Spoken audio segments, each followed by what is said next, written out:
Donc, je suis le docteur Petit, je suis médecin à la clinique Bonneveine et je suis médecin référent de l'équipe de personnes qui prend en charge les personnes en situation de handicap. Le but de la clinique Bonneveine, c'est d'offrir une offre de soins pour ces personnes qui ont du mal à les trouver ailleurs, c'est-à-dire que leur handicap les empêche de suivre un cursus normal chez les médecins, dans les services d'urgence ou dans les services d'hospitalisation. Alors nous avons 4 structures. La première structure historiquement c'est l'hôpital de jour. L'hôpital de jour sert à... La principale indication c'est les gens qui ont les personnes en situation de handicap qui ont des troubles du comportement d'apparition récente et on se pose la question de savoir s'il y a une cause somatique, c'est-à-dire s'il y a un problème physique à ces troubles du comportement ou si c'est la propre évolution de la maladie.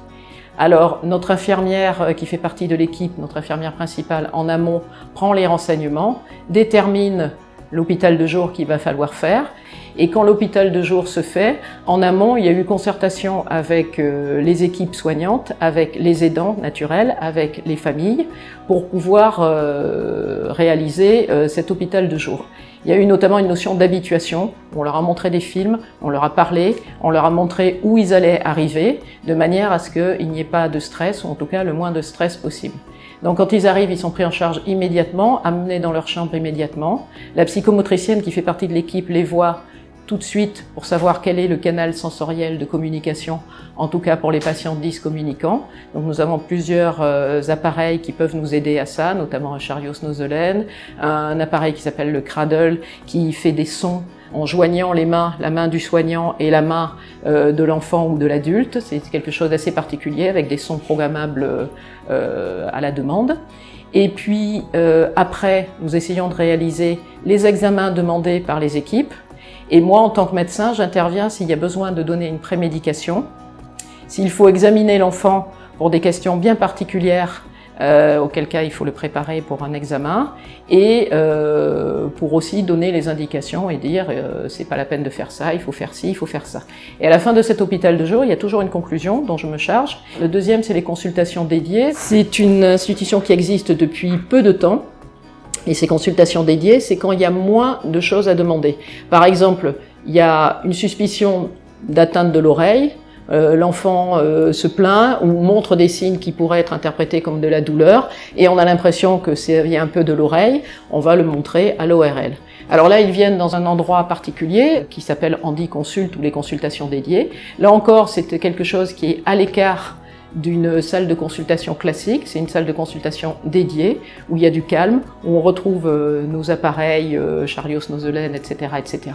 Et là encore, il sera pris en charge par le binôme, en général infirmier et psychomotricien, pour être amené à la consultation, ou que le spécialiste vienne dans le lieu pour faire la consultation, sachant que ce bâtiment est juste adossé au centre de consultation où nous avons tous nos spécialistes.